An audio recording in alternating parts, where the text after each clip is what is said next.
Welcome back to the channel. I'm honored you're here today, because what we are going to explore might be the very insight you've been searching for, especially if you've spent years trying to fix your life and somehow feel even more exhausted, anxious, or stuck than when you started. Have you ever felt like the harder you try to untangle your problems, financial, emotional, relational, spiritual, the tighter everything seems to get, that the more effort you pour into finding peace, the more elusive it becomes? If that resonates, this video may be the mirror you didn't know you needed. Because here's the truth: sometimes, the desire to fix your life is the very thing keeping you in suffering. Let's unpack this. We've been taught that life is a puzzle to solve, that happiness is a destination, that once we figure everything out, the perfect morning routine, the ideal career path, the right relationship dynamics, we'll finally feel okay. So we plan, we hustle, we optimize, we analyze. But life isn't a machine. It's not a formula you can hack. It's not a checklist to conquer. And the more you try to solve it like a math problem, the more life resists. That's not punishment. It's protection. Because life is not meant to be mastered, it's meant to be met. Let me say that again. Life is not meant to be mastered. It's meant to be met. Not with calculation, but with presence. Not with control, but with curiosity. Not with demand, but with deep surrender. Here's a question most people never ask. What if the real issue isn't that your problems are unsolvable? What if the real issue is that you're relating to problems as if they shouldn't exist? Pause and let that land. Every time you think, this shouldn't be happening, you create internal resistance. That resistance creates tension, and that tension becomes the very suffering you're trying to avoid. But what if, and this sounds radical, you allowed problems to be part of the path, not as enemies, but as invitations, as doorways into deeper layers of understanding, surrender, and awakening? Let's go deeper. The mind loves certainty. It wants answers. It wants control, so it views every problem as a threat that must be eliminated. But the soul seeks growth, expansion, truth.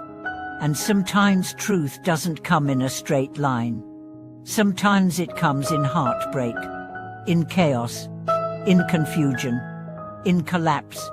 And when you try to fix these experiences too quickly, you short-circuit the transformation they're offering you. Let me tell you a story.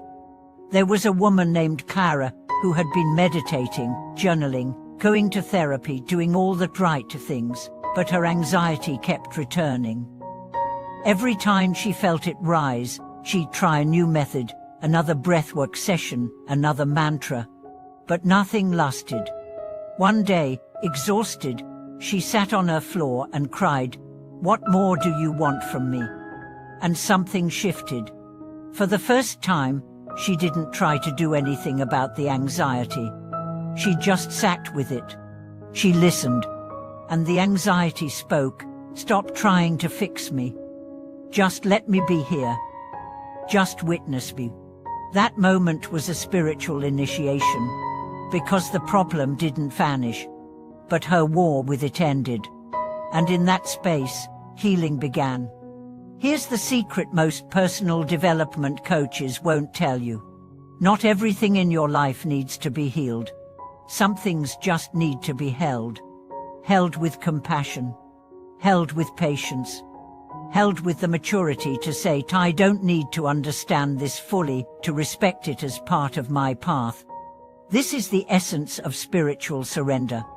And it's not giving up, it's giving into the deeper intelligence that's guiding your life even when you can't see it. Let's explore what happens when you stop trying to fix and start choosing to witness.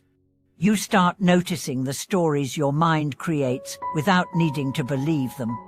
You start observing your triggers without needing to react to them. You start feeling emotions without needing to analyze or escape them.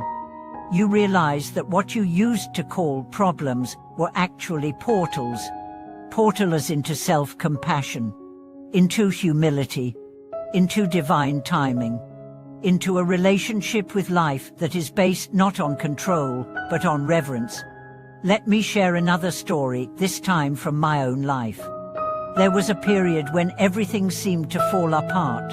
A business failed, a relationship ended, my health declined, and my first instinct was to go into overdrive. Fix it, control it, hustle out of the hole. But the more I pushed, the deeper I sank, until one day, it just stopped. I remember sitting in a garden, watching a leaf fall, and I thought, that leaf didn't resist the wind. It just followed. And I wondered, what if I could trust life the way that leaf trusts the wind? So I stopped trying to make things happen.